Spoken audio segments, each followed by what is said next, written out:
Kerala state service pensioners association Kothamangalam നിയോജക മണ്ഡലത്തിന്റെ 41ാമത് വാർഷിക സമ്മേളനം നവംബർ 5-6 തീയതികളിൽ DCC vice president doctor Jindo John വാർഷിക സമ്മേളനം ഉദ്ഘാടനം ചെയ്യും. നവംബർ 6 തീയതി കോതമംഗലം PWD റെസ്റ്റ് ഹൌസിൽ നടക്കുന്ന വനിതാ സമ്മേളനത്തെ തുടർന്നായിരിക്കും Kerala state service pensioners association Kothamangalam നിയോജക മണ്ഡലത്തിന്റെ 41ാമത് വാർഷിക സമ്മേളനം നടക്കുക. നവംബർ 5-6 തീയതികളിലായി നടക്കുന്ന സമ്മേളനത്തോടനുബന്ധിച്ച് നിയോജക മണ്ഡലം പ്രസിഡന്റ് സിബി ജെ അടപ്പൂർ പതാക ഉയർത്തും. DCC vice president doctor Jindo John ഉദ്ഘാടനം ചെയ്യുന്ന സമ്മേളനത്തിൽ KSSPA ജില്ലാ വൈസ് പ്രസിഡന്റ് ഡൊമിനിക് തോമസിന്റെ നേതൃത്വത്തിൽ പുതിയ ഭാരവാഹികളെ തിരഞ്ഞെടുക്കുമെന്ന് നിലവിലെ ഭാരവാഹികൾ വാർത്താ സമ്മേളനത്തിൽ പറഞ്ഞു.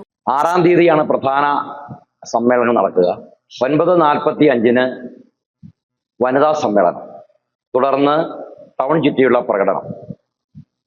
11:30-ന് പൊതുസമ്മേളനം DCCയുടെ vice president doctor Jindo John ഉദ്ഘാടനം ചെയ്യും. ഈ സമ്മേളനത്തിൽ KSSPയുടെ സംസ്ഥാന ഉപാധ്യക്ഷൻ ശ്രീ KV മുരളി മുഖ്യ പ്രഭാഷണം നടത്തും.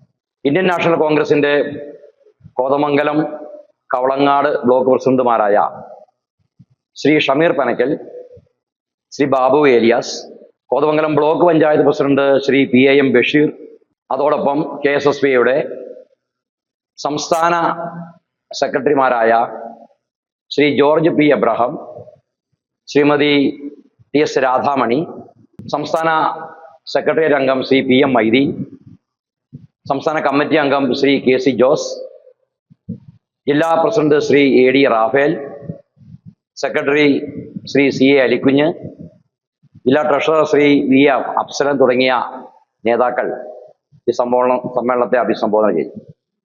തുടർന്ന് പ്രതിനിധി സമ്മേളനവും സുഹൃത്ത് സമ്മേളനവും നടക്കും. അതിനുശേഷം 3:30-ന് നടക്കുന്ന ജില്ലാ നിയോജകമണ്ഡലം കൗൺസിൽ യോഗത്തെ തുടർന്ന് ജില്ലയുടെ vice president Shri Dominic Thomas വരണാധികാരിയായി അടുത്ത വർഷത്തേക്കുള്ള ഭാരവാഹികളെ തിരഞ്ഞെടുക്കും. News bureau, Kothamangalam. Kopparambil Ayurvedic Hospital and Research Centre. ഉഴിച്ചിൽ, lumbar spondylitis, cervical spondylitis, disc bulging കൊണ്ടുണ്ടാവുന്ന ബുദ്ധിമുട്ടുകൾ എന്നിവ ചികിത്സിക്കാൻ വിദഗ്ധരായ ഡോക്ടർമാർ. Kopparambil Ayurvedic Hospital and Research centre.